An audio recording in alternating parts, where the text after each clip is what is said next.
सास की दुकान। लक्ष्मी जी की दो बहुएं थी, सुमन और राधिका, और दो बेटे, अजय और सुशील।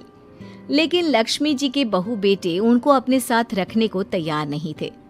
बहुओं के तेज स्वभाव के चलते लक्ष्मी जी को अपना ही घर छोड़कर एक किराए की कोठरी में रहना पड़ रहा था। कुछ दिनों से उनके बेटों ने उन्हें पैसे देना भी बंद कर दिया था।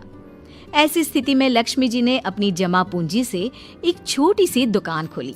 एक दिन शाम के वक्त, अजय सुनते हो, तुम्हारी माँ ने दुकान खोली है। दुकान अब इस उम्र में दुकान पर बैठेगी वो। अब क्या किया जा सकता है, माँ की तो बुद्धि सठिया गई है।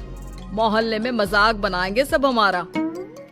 अरे जेठ जी, इसमें परेशानी क्या है अगर सासू माँ ने दुकान खोली है? हाँ, राधिका ठीक तो कह रही है। अपनी दुकान पर बैठी रहेगी, कम से कम हमें परेशान तो नहीं करेंगी। हाँ, वैसे बात तो ठीक है। खुद के दो पैसे कमाएंगी तो कभी कभार हमें जो खर्चा देना पड़ता है ना, वो भी देने से बच जाएंगे हम लोग। फिर किस बात की परेशानी, खोलने दो माँ को दुकान, हमें क्या। वैसे भी अपनी कोठरी में चुपचाप रह रही है ना, चाहे दुकान खोले या मॉल बनाए, हमें उससे क्या लेना देना। अगले दिन सुमन अपनी सास की दुकान पर पहुंचती है। सासू माँ, आपकी दुकान में शक्कर है क्या? शक्कर जरा 1 किलो दे दीजिएगा। हाँ हाँ बहू, है ना, लो बेटा, 1 किलो क्यों, 2 किलो ले जाओ। सोच लो सासू माँ, घाटा हो जाएगा आपको, पैसे नहीं देने वाली मैं। देखो सुमन, ये मेरी दुकान है और यहाँ पर जो भी कोई सामान खरीदने आता है उसे पैसे तो देने ही पड़ते हैं। अरे सासू माँ, ऐसा क्यों कर रही आप? अरे देखो ना, घर पर आपका बेटा और पोते पोती दूध में शक्कर डालने के लिए कब से इंतजार कर रहे हैं। जरा उनके बारे में तो सोचिए। अरे ऐसी बात है क्या? अब मुझे नहीं पता था। बहू एक काम करो, वैसे भी पहली बार आई हो ना, ये शक्कर तुम ऐसे ही ले जाओ, पैसे देने की जरूरत नहीं है। अगले दिन राधिका भी अपनी सास की दुकान पर पहुंचती है। प्रणाम सासू माँ, कैसी चल रही है आपकी दुकान? बस बेटा, जैसे तैसे करके काम चला रही हूँ। तुम बताओ, घर में सब राजी खुशी है ना? हाँ हाँ मम्मी जी, सब कुछ ठीक ठाक है। बताओ राधिका बहू, कैसे आना हुआ? कुछ काम था क्या? वो ना मम्मी जी, मुझे जरा 5 किलो आटा चाहिए था। मेरे पैर में ना बहुत दर्द है, इसलिए बाजार तक जाने में ना तकलीफ हो रही थी। घर पर बच्चे भूखे बैठे हैं, सोचा आपसे ही ले लेती हूँ। हाँ हाँ, क्यों नहीं बेटा, ये लो 5 किलो आटा ले जाओ। हाँ, लेकिन मम्मी जी, आपने जिठानी जी को शक्कर फ्री में दी थी, तो मुझसे भी पैसे तो नहीं लेंगी ना? हाँ, अच्छा ठीक है बेटा, कोई बात नहीं, तुम ऐसे ही ले जाओ, बच्चों से क्या पैसे लेना। कुछ दिनों के बाद लक्ष्मी का बेटा अजय दुकान पर पहुंचता है। कैसी हो माँ, दुकान तो अच्छी चल रही है ना तुम्हारी? सब मोहल्ले वाले तारीफ करते रहते हैं। अब क्या करूं बेटा, तुमने तो मुझे सहारा दिया नहीं, गरीब माँ को घर से बाहर निकाल दिया। कुछ तो करना पड़ेगा ना अपना पेट पालने के लिए। वो माँ ना बहुओं की बहुत चिक चिक रहती थी। अब देखो कितनी अच्छी जिंदगी है तुम्हारी, खुद कमाती हो, खुद खर्च करती हो। इससे अच्छी भला कोई जिंदगी हो सकती है क्या? हाँ बेटा, दिल को बहलाने के लिए तुम्हारी ये बात भी सही है, लेकिन कोई बात नहीं बेटा, मैं खुश हूँ। अच्छा माँ, मैं क्या कह रहा था, जरा 500 उधार तो दे देना। कमाल की बात है बेटा, तुम मुझसे पैसे उधार मांग रहे हो। तुम्हारे पास पैसों की क्या कमी है? अरे माँ, इस महीने की तनख्वाह नहीं आई और आप तो अपनी बहू को जानती है ना, उसे शॉपिंग करनी है। जल्दी वापस लौटा दूंगा माँ।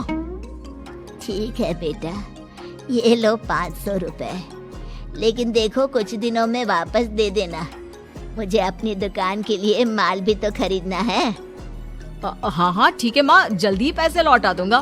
बहुत दिनों तक अजय अपनी माँ लक्ष्मी के पैसे वापस नहीं देता और सुमन और राधिका बार बार किसी न किसी बहाने से अपनी सास लक्ष्मी की दुकान से बिना पैसे दिए खूब सारा सामान ले आती है, जिसकी वजह से लक्ष्मी को अपनी दुकान में बहुत घाटा होता है।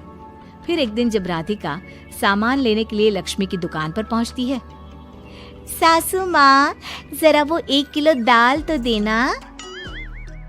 नहीं बहू, अब मैं तुम्हें या सुमन को कोई सामान फ्री में नहीं देने वाली। तुम लोगों ने कभी कोई मदद नहीं की मेरी, उल्टा मेरी दुकान से फ्री का सामान ले जाकर मुझे मुश्किल में डाल दिया है।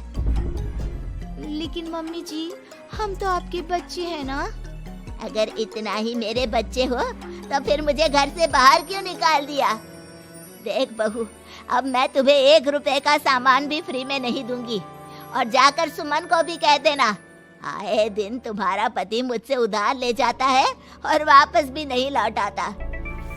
राधिका गुस्से में घर वापस आती है। घर आने के बाद, क्या हुआ राधिका, बहुत गुस्से में लग रही हो तुम? सासू माँ की दुकान पर गई थी ना? सासू माँ का तो कुछ करना पड़ेगा, जब से ये दुकान खोलकर बैठी है। अक्कड़ तो देखो उनकी। अरे लेकिन हुआ क्या है? होना क्या है, दाल लेने गई थी, मुझे 4 बातें सुनाकर उल्टा भेज दिया, कुछ दिया भी नहीं। ये तो सासू माँ ने ठीक नहीं किया। देखो मेरे पास ना एक बहुत अच्छा प्लान है। कैसा प्लान भाभी? हम अपनी सासू माँ की दुकान में किसी चोर से कहकर चोरी करवा देते हैं और सारा सामान अपने घर मंगवा लेंगे। उसके बाद हमारे पास फ्री में सामान भी आ जाएगा और सासू माँ की अकल भी ठिकाने आ जाएगी। ठीक है भाभी, मैं आपका पूरा साथ दूंगी।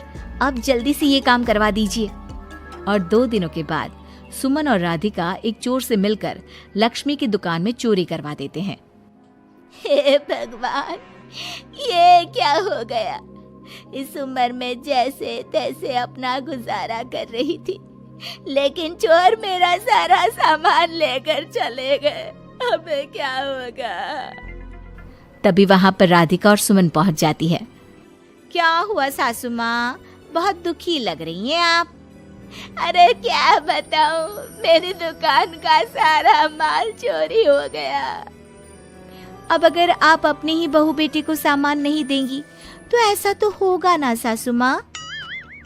अब राधिका की बात सुनकर लक्ष्मी को यकीन हो जाता है कि इस चोरी के पीछे कहीं न कहीं उसकी दोनों बहुओं का ही हाथ है।